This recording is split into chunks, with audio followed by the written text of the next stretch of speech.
All right, number 10, chapter 8. Number 10 says, a highway curve of radius 500 meters is designed for traffic moving at a speed of 90 kilometers per hour. What is the correct banking angle of the road? So, if you've ever driven on a road, which I'm sure all of you have, as you go around the corner, so again, I'm looking at the back of the car. These are the tires. Here's the car. Here's the bumper. Here's the window. Okay?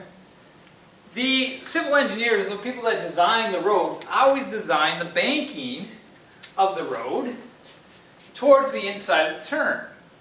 In fact, if you design it properly, there's a certain speed that you can take that corner even if the whole thing had no friction at all. There was no friction between your tires and the road. You could still make the corner.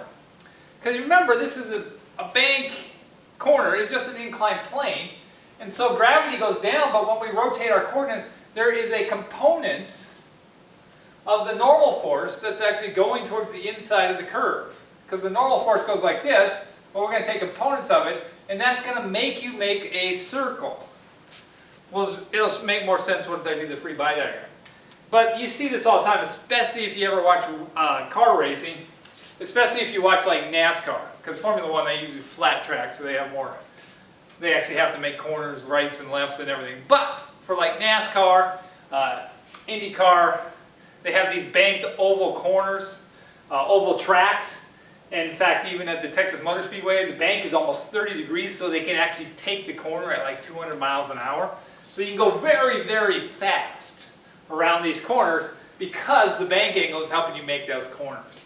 Couldn't do that on a flat surface. All right, so what do we know? We know a highway curve of a radius 500 meters. So the radius of the corner is equal to 500 meters. Meaning, if I go from here out to where the center of the corner is, this is 500 meters. And it's designed for traffic moving at a speed of 90 kilometers per hour. All right, so when they design it for a certain speed, and that speed is the speed you can take the corner without any friction. All right? And you know those signs, those yellow signs that you come up to a corner and says take it at 40 miles an hour, and everybody ignores because they take it at 60? That 40 miles an hour is closer to what it's designed for, so even if you didn't have friction between your tires, or your tires were old, or the ground was wet, slippery or something, you could still make the corner. All right, so the first thing we have to do is we have to convert 90 kilometers per hour to meters per second. So what we have is kilometer. 1 kilometer is 1,000 meters. And then we got 1 hour is 3,600 seconds. And when you do that, I think you end up about 25 meters per second. Yeah. All right, now let's draw our free body diagram. Because this will make more sense when we draw a free body diagram. So here's the car. We have gravity working down. We have the normal force coming at an angle like this. Okay, because the normal force, remember, is always perpendicular to the bank. All right.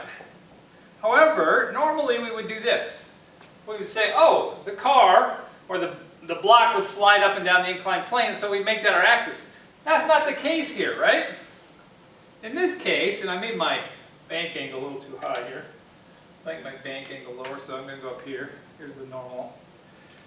In this case, which way is the car moving? The car is actually making a circle in a horizontal plane. It's not going up or down, so our direction of motion is in the XY plane. So I want to keep my motion in the XY axis this way. So I'm going to leave my axis like this and like this. Okay? And then you notice we have this bank angle. The question is, where's the bank angle, there or there? We have to remember, if this goes to 0, the normal force is going to have to go to straight up. So this is our bank angle on this side right here. Now what do? Step 2, we take the components of the normal force. And I know some of you are saying, oh, can we do that? Sure, you can take the component on any force, it's still a force. This is n sine theta here. This is n cosine theta here. And that's it. It's just the normal force of gravity. That's the only thing acting on. There's no friction. Because remember, we're doing it on a frictionless surface. So now I'm going to do F net x.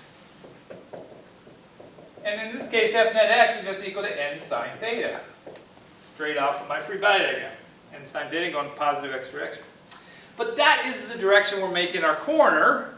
So that has to be the same direction as our centripetal acceleration. So I'm going to replace F net x with mv squared over r is equal to n sine theta. All right? Now, I want to solve this for theta, but I don't know n. Right? I'm trying to get that bank angle. But I do have F net y. So let's do F net y. F net y, we have positive n cosine theta minus mg. But in the y direction, we don't want it going up or down. We want it to stay at the same level as it goes around. So we're going to set this equal to 0, no acceleration there. We're going to say, oh, n cosine theta is equal to mg. Or we can say n is equal to mg over cosine theta. Now I can plug this back into here. When I do that, going back over here, I get mv squared over r is equal to, so I'm right here, it's equal to n, which is mg over cosine theta, all times sine theta. So I just took this n, put that in for the n, here we are. But what's sine over cosine? Sine over cosine is just tangent. And notice I can divide by m, the n's go away. And so I can divide by g and I end up with v squared over gr is equal to tangent of theta. And then to get theta, I take the inverse tangent. So this becomes the inverse tangent of v squared over gr. Or in this case, v is given to us as 25 meters per second. So 25 squared over 9.8 times 500. And when you calculate that, you get an angle of 7.3 degrees. Now for most roads, the main roads like the interstates you drive, they typically, if they can, design them all so that at 70 miles per hour, you can optimally make every single corner.